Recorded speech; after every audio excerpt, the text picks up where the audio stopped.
राधे राधे दोस्तों, कैसे हो आप। आशा करता हूँ कि आप सभी खुश होंगे। उस परमात्मा से यही प्रार्थना करूंगा आप हमेशा खुश रहें, मस्त रहें और मगन रहें। दोस्तों, कल किसी का फोन आया मेरे पास। एक स्टूडेंट था, उसका फोन आया। बातचीत के दौरान उसने मेरे से पूछा कि मेरे पास समय नहीं है, तो मैं अपने जो पूरा 24 घंटे है उसमें से मैं अपने लिए समय कैसे निकालूं। मेरे को ऐसा लगता है कि मेरे पास समय तो बिल्कुल ही नहीं है, क्योंकि बिजी ही इतना रहता है, पढ़ने में, लिखने में, इधर उधर जाने में, कॉलेज जाने में, आने में समय बहुत लग जाता है। तो मेरे पास समय नहीं बच पा रहा है, तो मैं मेरे पढ़ने के लिए समय कहाँ से निकालूं। तो यह वीडियो उस स्टूडेंट के लिए भी है और आप सभी लोगों के लिए भी है कि हम इस 24 घंटे के समय को 48 घंटे के समय जैसे कैसे इस्तेमाल कर सकते हैं। किस प्रकार इन 24 घंटों को हम 48 घंटों के रूप में प्रयोग में ले सकते हैं, उसी के बारे में इस वीडियो में हम चर्चा करेंगे। किसी महान पुरुष ने कहा था, मनुष्य जीवन की उम्र 100 वर्ष मानी गई है। उस 100 वर्ष की उम्र में आधी उम्र रात्रि में निकलेगी, रात में बची आपके पास 50। उस 50 साल की उम्र में 25 साल की उम्र आधी बाल्यावस्था में और आधी वृद्धावस्था में, दोनों में निकल गई। अब रही आपके पास 25 वर्ष की उम्र। अब इस 25 वर्ष की उम्र में समय बहुत कम है। पढ़ने में, लिखने में, नौकरी के चक्कर लगाने में, डिप्रेशन में, किसी कारणवश किसी प्यार मोहब्बत के चक्कर में पड़ गए तो उसमें, कई जगह ऐसी होती हैं जहां पे हम व्यर्थ का समय गवा देते हैं। तो इस व्यर्थ के समय को एडजस्ट करने के लिए, मैनेजमेंट करने के लिए क्या उपाय किया जा सकता है, एक छोटा सा उपाय मैं इस वीडियो के द्वारा आप लोगों तक पहुंचाना चाहता हूं। काफी बार आपने देखा होगा, लोग एक नोटबुक तैयार करते हैं। किस चीज के लिए?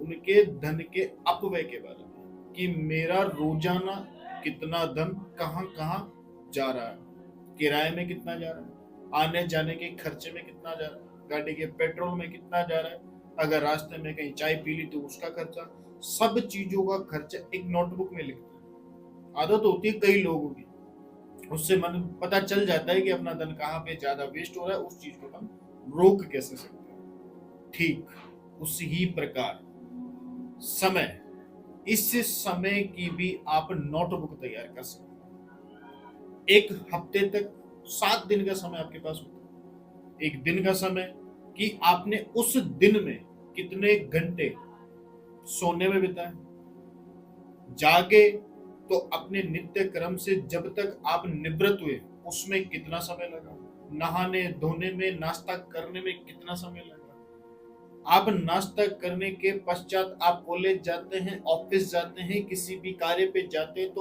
उसकी जो दूरी होती है उसमें कितना समय लगा, वहां पे जितना आप कार्य कर रहे हैं, पढ़ रहे हैं, कॉलेज जा रहे हैं, स्कूल जा रहे हैं, वहां पे आप कितना समय बिता रहे हैं। किसी दोस्त के साथ अगर आप घूमने निकल गए, वहां पे कितना समय बिता रहे हैं। किसी चाय की दुकान पे बैठ के गपशप मारने लगे, वहां पे कितना समय बिता रहे हैं। मोबाइल, टीवी, ये सब चीजें देखने में आप कितना समय गवा रहे हैं।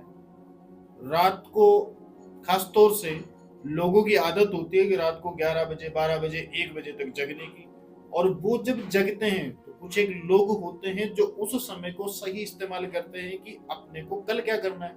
और कई लोग ऐसे होते हैं कि जो वो रात को 11, 12, 1 बजे तक जगते हैं, तो वो या तो मोबाइल देखेंगे, या कोई मूवी देखेंगे, या फिर किसी से फालतू की बात करेंगे। इन सब चीजों में समय गवाते हैं। तो जो मैं नोटबुक की बात कर रहा हूं, उस नोटबुक में आप ये सारे समय के बारे में उसमें लिखें। वो नोटबुक आप कंप्यूटर में भी बना सकते हैं, मोबाइल फोन में भी बना सकते हैं, या फिर कोई डायरी भी आप ले सकते हैं।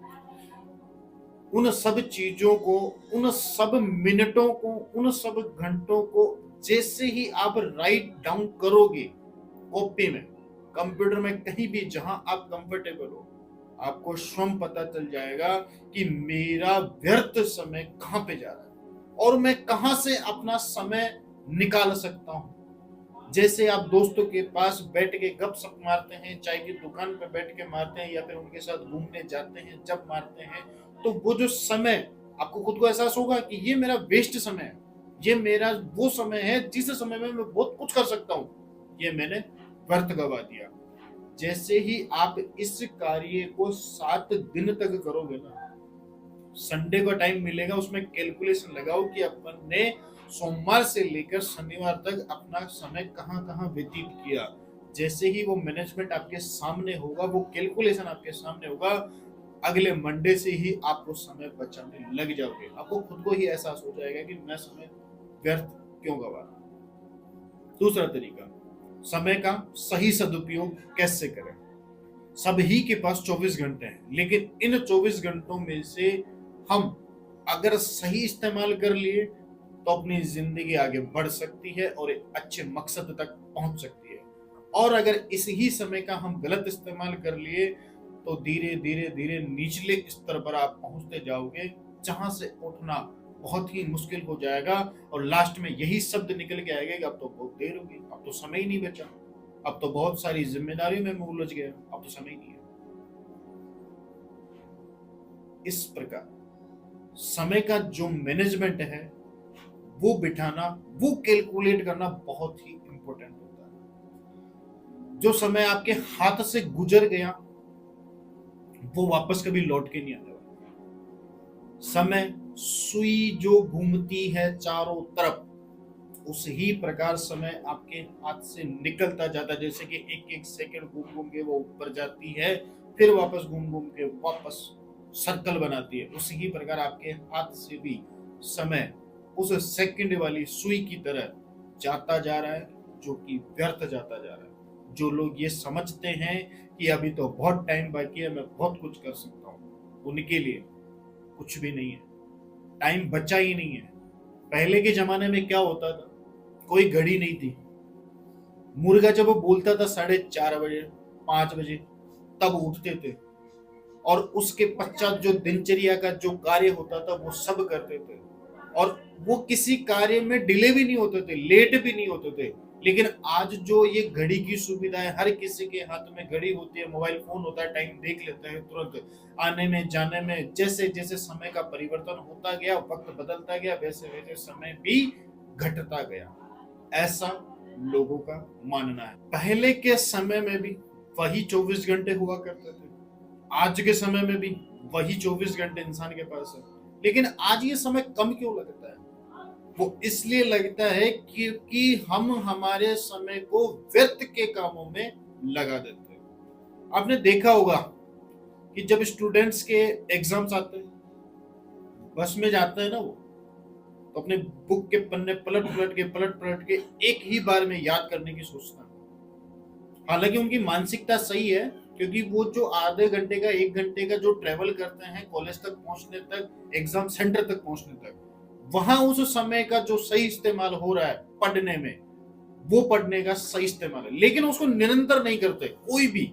आज भी कई लोग ऐसे हैं जो घर से लेकर ऑफिस तक आधे घंटे का 1 घंटे का समय मिलता है उनको, लेकिन उस आधे घंटे को 1 घंटे को मोबाइल चलाने में, एक दूसरे से बात करने में गवा देते हैं। अब अगर उस ही समय का सही इस्तेमाल अगर वो करना चाहे, तो उस समय का सही इस्तेमाल वो अगर अपने अतिरिक्त कोई काम जोड़ना चाहते हैं, कोई अन्य गतिविधि वो करना चाहते हैं, अपने काम को वो बढ़ाना चाहते हैं, तो उस समय में वो उस चीज के बारे में सर्च भी कर सकते हैं, उस चीज के बारे में वो कुछ ज्ञान भी ले सकते हैं, कोई पुस्तक पढ़ सकते हैं, कोई अच्छा लेख पढ़ सकते हैं, ताकि कुछ अपने को सीखने को मिले, और जो अन्य गतिविधि शुरू करने की वो सोच रहे हैं, उस गतिविधि के बारे में कुछ आइडिया वो प्राप्त कर सके। इस तरीके से आप समय का सही इस्तेमाल भी कर सकते हैं, और जो नोटबुक के बारे में मैंने चर्चा की उसका भी आप इस्तेमाल कर सकते हैं, और अपने समय को